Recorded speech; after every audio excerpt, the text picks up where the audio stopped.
Bonjour tout le monde, on se retrouve encore en direct du championnat de France 2025 avec Nicolas Plantier qui était donc au Time Wizard Edison 2010. Qu'est-ce que tu nous as fait, Nico? J'ai perdu en top 8, on était 130 joueurs, je jouais Blackwing, donc je jouais avant Bubble Beat, mais le deck a vraiment des faiblesses importantes, donc j'ai décidé de switcher sur Blackwing. C'était le bon choix pour l'événement, il est capable de tout faire, on peut jouer en contrôle, mais on peut aussi tuer l'adversaire, et ça correspondait assez bien à mon style de jeu. Ok, et bah c'est parti pour le deck profile. Alors bon, rien d'exotique là-dessus, c'est classique. Je sais que certaines personnes cut celui-là à 2. Bon, je pense que c'est une erreur parce que ça reste quand même un Perse Def. Avec le Sirocco, on peut passer quand même des Stardust. Enfin, bon, moi, je le garde à 3. Il n'y a vraiment rien de particulier. Vayu, c'est pareil. Bon, je suis un joueur qui suis assez malchanceux, donc je préfère en jouer 1. Jouer 2, il y a trop d'open où on va l'avoir. Et généralement, on perd avec le deck quand on open des Vayu, des Dad, des Brain Control, des Typhons, des Violents. C'est des cartes qui nous font brick.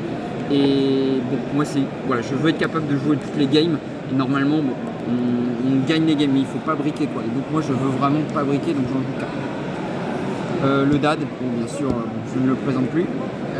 Donc voilà, c'est vraiment standard. Sur les trappes, 3 Icarus, force de prison. Je joue ça aussi. Bon, ça c'est très fort. Déjà que l'adversaire est obligé de se faire des nœuds au cerveau quand il joue contre Blackwing. Il ne sait pas si c'est une Icarus, si c'est une prison, s'il y a une calmute en main. Voilà, c'est vraiment très fort, je joue à 3. Il y a même des scénarios où on peut la laisser 7 assez longtemps. Enfin, c'est vraiment une bonne carte. Les one-off, bon, ça je ne le présente plus. Très fort ça. Effectivement, il donne plein de games pour sécuriser des plays un peu risqués. Donc c'est vraiment fort. De bottom. La mono-oppression. C'était vraiment un bon choix, notamment parce que j'ai affronté 2 LS, 2 GB. C'est vraiment très très fort. On peut gagner une game en fait par elle toute seule. Donc il faut la jouer pas 2 parce qu'on ne veut pas en voir 2, pendant la game, mais c'est très fort. Puis bon avec le Whirlwind, on met en Chain Link 2 et on ne prend pas. Il ne peut pas être negate, donc c'est vraiment une bonne carte, il faut vraiment la jouer. Ce serait une erreur de ne pas la jouer. Elle fait des games à elle toute seule. Et je joue 2 compulses. Bon, c'est une bonne carte, hein. Elle a vraiment des applications. Je pensais qu'il allait avoir beaucoup de Vayu Turbo, c'était le cas. J'en ai pas beaucoup affronté en round, mais c'est une bonne carte. Même quand on joue contre des match-ups qui sont pas forcément bons, on arrive toujours à bounce ses propres caloutes qu'on a remonté avec le Blizzard, ou on peut remonter des Blizzards. Voilà. Généralement, nos monstres prennent aussi parfois des bottoms. Donc si on n'avait pas ça auparavant, on peut sauver son monstre. Voilà, c'est vraiment une carte qui a des utilités, donc voilà, j'ai même compulsé un Gorz, ce qui m'a donné une game aussi.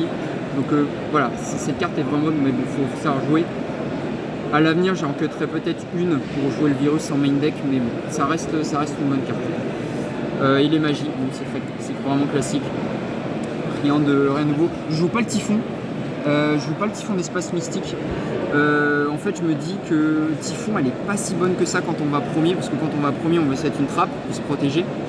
Et si je suis obligé de setter le Typhon, je peux prendre violence sur 2, donc j'ai pas envie de faire ça. Et blind des Typhons comme ça, c'est faire le risque de vraiment de faire un -1, parce qu'il y a beaucoup de cartes qui sont quand même chaînables. Donc le Typhon, j'ai préféré le mettre en side deck et je le mettais vraiment quand j'allais solo. Donc voilà, c'est pour le main deck. Donc 40 cartes, hein. Classique, je vais jamais m'amuser à jouer à 40 cartes. Le side deck, j'ai entré 2 Cyberdragons en dernière minute grâce à Mathieu. C'est vraiment une bonne carte, notamment contre LS ou même contre Vayu Turbo. Vayu Turbo, plein de fois, il nous fait le greffeur et il envoie le Necrogardna. Et donc en fait, il pense qu'il peut stopper une attaque. Oui, il peut en stopper une, mais si on a le Sidra, on passe par-dessus son greffeur, donc c'est vraiment une bonne carte. Puis contre Mechabot aussi. Voilà. Et donc c'est vraiment une bonne carte. Les virus. J'aurais probablement dû en main decker au moins 1, peut-être même 2. La carte est tellement forte. Même sur DB, je m'amusais à en jouer 3 à un moment. Donc, sur DB, on n'a pas précisé, vous avez en face de vous Windup 44. Hein. Voilà, c'est vrai qu'à un moment, je poussais le vie jusqu'à jouer à 3 parce qu'elle est excellente contre le mirror match aussi, parce qu'on touche les bizarres, on touche les caloutes. Donc elle est vraiment vraiment forte. Et puis à chaque fois, on l'active intelligemment. On l'active à chaque fois. on s'arrange pour prendre une prison ou une bottom et donc on fait déjà du plus en fait par définition. Donc voilà, mais c'est vraiment une bonne carte, c'est vraiment une très bonne carte. Le Typhon quand je vais second, les Dust, j'ai du mal à rentrer cette carte, c'est toujours pareil, hein, quand je vais premier, j'ai du mal à setter ça avec une autre carte, j'ai toujours peur du violent. Mais bon, ça reste une bonne carte, il faut la jouer contre certains match-up, des anti-méta aussi, je vais rentrer. 2 Starlight pour le mirror match, indispensable, pour les violents, pour les... Bah oui, dans plein de match-up, en fait, ça couvre violent, torrent, force, et puis en plus, dans Blackwing, ça couvre les Icarus qui jouent à 3. Donc ça fait combien? Ça fait 8 cartes 8 cartes sur 40, bon, il faut vraiment la jouer, c'est vraiment fort. La deuxième oppression contre BG, contre Seigneur Lumière, très fort. Ça contre Mechabots, les gadgets et puis Monarch.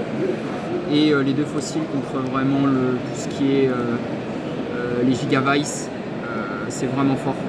Et puis contre Grenouille aussi. Grenouille c'est fort. Donc voilà, c'est le side deck. Si je devais faire des modifs sur ça, ouais, je rentrerais probablement ça en main deck. Et le reste est bon. Je pense que le reste est bon. Ça, il faut que je réfléchisse. Votre ronde le commence reste de la decklist maintenant. est bon. Pour un extra deck, c'est très classique. Ça pour les Cyber D, bon, ça vous connaissez par cœur. Ouais, il n'y a vraiment rien de spécial. Si j'ai cut quand même la larve de brume.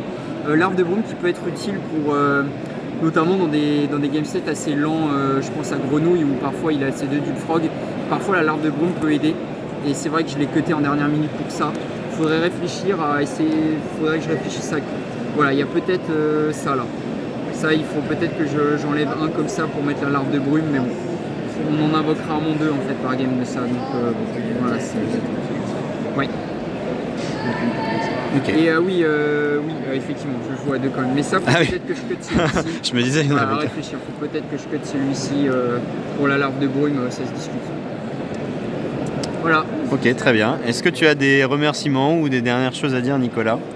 Merci beaucoup à toi, Arnaud. C'est toi qui m'as prêté toutes les cartes. Sans toi, je suis pas là. Hein. Donc merci beaucoup. De rien, avec plaisir. Merci à tous les Nantais quand même. Faut signaler, on était Les Nantais. Merci beaucoup à tous les Nantais. On était 4 joueurs Addison et 3 joueurs en top 8. Donc c'est vraiment bien. Un qui fait finale, bon, qui perd malheureusement. Il trépigne de faire son deck profile, lui. C'est bien, on est fiers d'être Nantais, donc c'est bien. Et merci à tous, vraiment merci à tous. Et puis bon, merci pour le week-end aussi, c'était très bien. Puis bon, j'espère que je continuerai un peu à jouer à Edison. On verra. Avec plaisir. Merci Nicolas pour ton deck profile et félicitations pour ton top 8.